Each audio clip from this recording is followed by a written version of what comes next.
was that? The overall goal of this game is to make it to the end, but when you do, there is a bit of a twist. In the final moments of Hyperscape, a crown is dropped into the zone, and you must either hold on to it for 40 seconds or eliminate the entire opposition. I find myself picking up the hacks such as armour and the deployable mine, which allow me to armour up during gunfights, drop a mine, and then finish them off for an easy kill. It also proved to be pretty handy at the end game, as I was able to grab the crown and repeat the same strategy. You could switch out the armour hack for one of the movement abilities such as the teleport or the ball, but that's entirely up to you. Regarding weapons, you can fuse together weapons, which will then give you a statistical advantage. So you will gain small buffs such as extended magazines, reload speed, and damage. I find myself having a lot of success with weapons like the Riot 1, which is pretty much like the Wingman from Apex, and the Ripper, which is like an assault rifle. Other good combos I find to be useful with the Komodo and Skybreaker, which work nicely with the armour and teleport hacks. Now, if you do not want to drop into one of the named landmark locations, you can still get tier 5 weapons within loot boxes, which are scattered throughout the map. So if you drop into areas where there are a lot of players, try searching for a loot crate, which might give you maxed out weapons or a hack. You can also listen for the light hum they give off, which might help you pinpoint their location. One of the biggest issues I had playing Hyperscape was the lack of ammo, especially in the early game. I did find out that when you kill a player, they will be guaranteed to drop 2 ammo stacks, which could prove useful in the larger game modes such as trios. Of course, ammo crates will spawn around the map, but this is just a nice thing to bear in mind. Now, when you die in Hyperscape, you do turn into the Spectre, which only your teammates can see. You can still run around and interact with the world, so be sure to ping enemy players for your allies instead of giving up and leaving the game. To get revived, you need to find a revive point or a dead enemy player, then have your teammate revive you at that point. If your teammates are able to revive you, just bide your time, because you never know, they might clutch the game and get the victory. A cool thing I've seen other players do in the final stages of the game is wall stacking. This pretty much enabled other players to stack walls on top of each other and then allow them to see the entire map.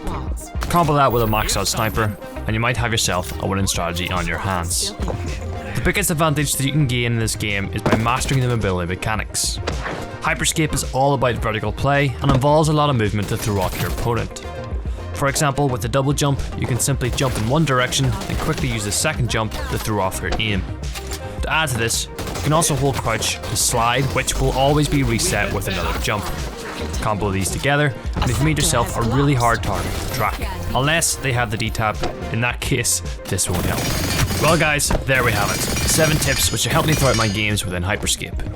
If you do have any tips or tricks that you think would help, be sure to leave them in the comments. I know many others and I would greatly appreciate it. If you enjoyed today's video, be sure to leave a like, a dislike if you didn't, and if you are new to the channel, you can always support us by subscribing. I'll see you guys in the next one. Warning, sectors will soon be collapsing.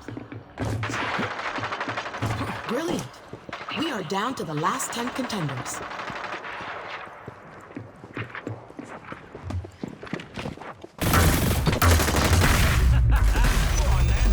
8 remain.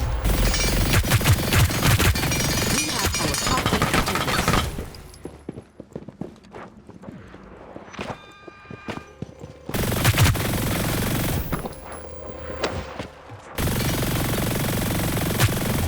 Hyperscape has been out for over a week now, and we have been clocking some hours in Ubisoft's new Battle Royale.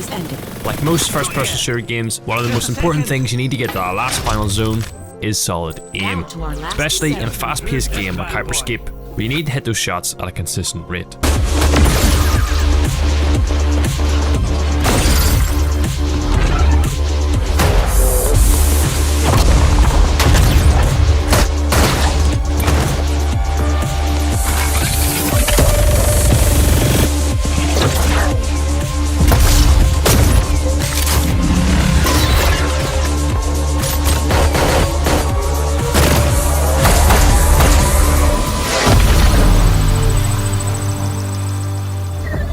If you get good at Crown Rush, it can change your life.